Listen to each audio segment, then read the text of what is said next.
한국 자동차 회사들을 보면 수십 년 동안 명맥을 유지해오고 있는 차가 하나씩은 있잖아요. 현대차에는 소나타, 기아에는 스포티지, 한국 GM의 스파크처럼요. 오늘 다뤄볼 이 회사도 그거 하면서 바로 떠오르는 프랜차이즈 스타급 차가 한 대 있죠. 바로 국내 최초의 SUV로 불리는 코란도인데요. 코란도 인기 대단했죠. 나 대학교 다닐 때 그랬던 것 같아. 왜 집에 돈 좀 있는 선배들은 차 끌고 학교 많이 다니잖아. 그 선배들 차가 열이면 아홉 다 코란도였어. 아무튼 코란도를 만든 이 회사는 90년대 초중반까지만 해도 우리나라 자동차 시장에서 꽤 입지가 있는 회사였습니다. 지금도 가장 기억에 남는 90년대 SUV 차량을 고르라고 하면 이 차들이 상위권을 차지할 정도로 네티즌 사이에서 계속 입에 오르내리고 있죠. 하지만 IMF 이후 많은 기업들이 역사의 뒤안길로 사라졌던 것처럼 이 회사도 90년대 말 위기를 겪으면서 이후 이 나라 저 나라 회사로 팔리기도 했고요. 우여곡절이 많았습니다. 이처럼 빛나는 영광의 순간도 있었지만 가슴 아픈 과거도 갖고 있는 말도 많고 탈도 많았던 이 회사의 이야기를 한번 해볼까 합니다. 오늘의 이츠 스토리는 중국, 인도를 거쳐 다시 우리나라의 품으로 돌아올 준비를 하고 있는 코리안 캔2 쌍용 자동차입니다.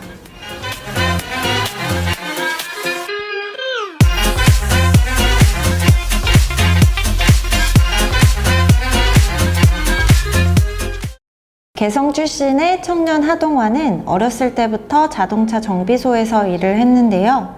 원래 자동차를 좋아했어서 정비소에서 일을 했던 건데 수리를 받으려고 들어오는 다양한 차종들을 눈으로 직접 보게 되니까 안 그래도 좋아했던 자동차를 더 좋아하게 됩니다. 완전 물 만난 고기가 된 거죠. 자동차의 강한 힘, 빠른 속도, 그리고 편리함이 앞으로의 세상을 변화시킬 것이다 라고 확신한 그는 자동차를 수리만 하다가 직접 자동차를 만들어 볼 결심을 합니다. 그렇게 해서 태어나게 된 게 하동환 자동차 제작소인데 이게 오늘날 쌍용 자동차의 시점이 되는 회사죠. 자기 회사를 만든 하동환은 폐차장을 돌아다니면서 미군 폐차용 트럭에서 나오는 부품을 모으기 시작합니다. 그리고는 그걸 뜯어보고 치지고 뽑고 하면서 연구를 하죠. 그렇게 회사를 만든 다음 해인 1955년 하동환 시외버스, 일명 드럼통 버스를 출시합니다. 이게 왜 드럼통 버스냐면 차체를 만들 때 드럼통하고 기차 선로를 핀 걸로 만든 차거든요. 근데 생각해보면 회사 차리고 1년 만에 차를 만든 걸 보면 진짜 열정이 대단한 것 같긴 해. 아무튼 세상에 등장한 하동환 시외버스는 출시 이후 불티나게 팔립니다. 이 차가 잘 팔릴 수밖에 없었던 게 이 차가 출시된 해가 1955년 바로 6.25 전쟁의 휴전으로 복구가 한창일 때였는데 이때 꼭 필요한 대중교통이었던 버스를 생산하는 곳이 국내에는 없었거든요. 수요는 많은데 공급이 없던 우리나라 버스 시장에 하동환 자동차 제작소가 혜성처럼 등장한 거죠. 드럼통 버스로 시작된 하동환 자동차 제작소의 버스들은 1960년대에 서울 시내버스 점유율 70%를 차지할 만큼 우리나라 대중교통 체계 확립에 큰 역할을 하게 됩니다. 브루나이와 베트남, 리비아 등지에도 버스를 수출하고요. 이렇게 버스 하나로 회사를 성장시킨 하동환은 1977년에 사명을 동아자동차공업으로 바꾸면서 종합자동차 제조회사로의 변화를 준비하기 시작합니다. 그리고 몇 년 뒤에 거화를 인수하죠. 거화가 1969년부터 미국의 카이저 지프에서 부품을 공급받아 국내 최초로 민간용 지프차를 만들던 회사였기 때문에 너무나도 당연하게 동아자동차는 사륜구동 자동차의 명맥을 이어갔고요. 기존의 코란도에서 디자인이 바뀐 고급형 SUV인 코란도 패밀리를 출시하면서 다양한 라인업을 구축시킵니다. 약간 뭐랄까 되게 한우물만 파는 것 같아. 버스도 그렇고 지금은 SUV 쪽만 파고 있잖아.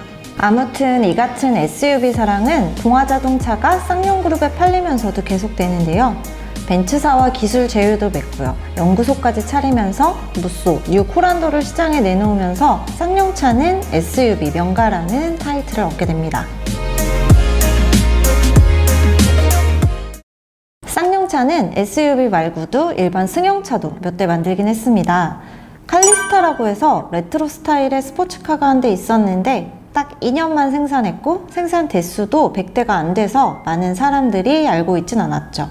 그 이후에 쌍용차가 고급 세단을 내놓죠. 바로 체어맨인데요.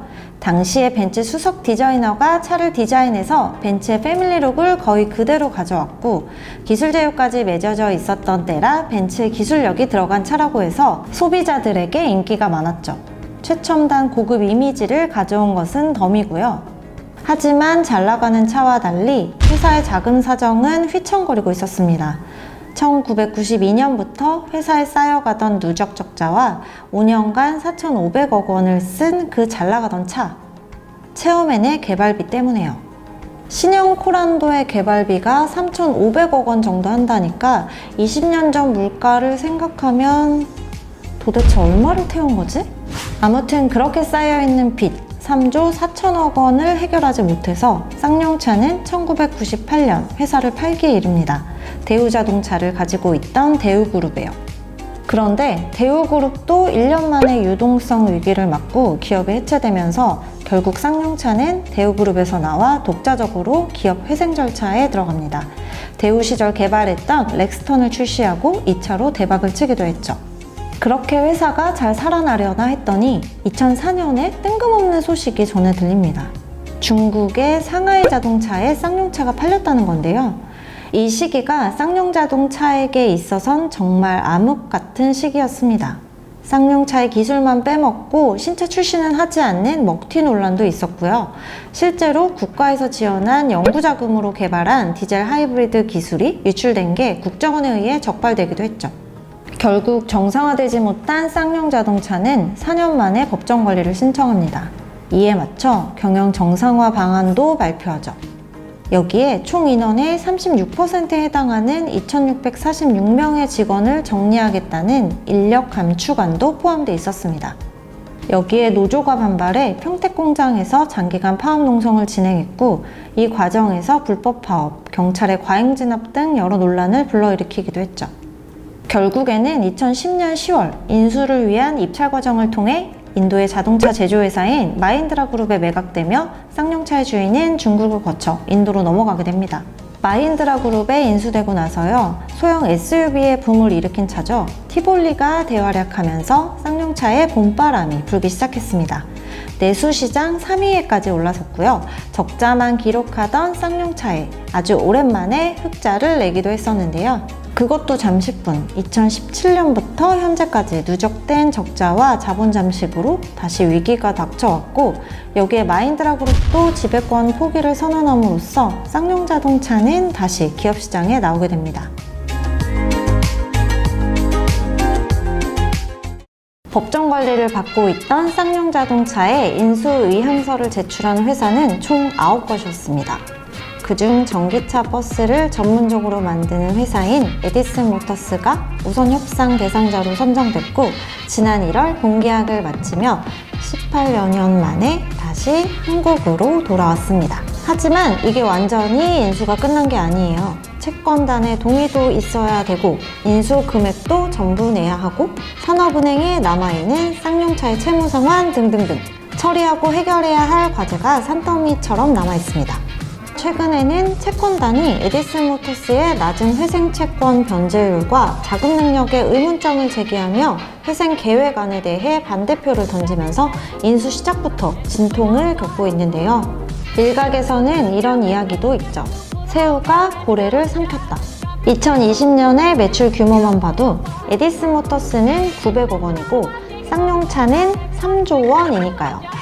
여러 나라를 돌고 돌아 한국의 품으로 다시 돌아온 쌍용자동차의 미래는 앞으로 어떻게 될까요?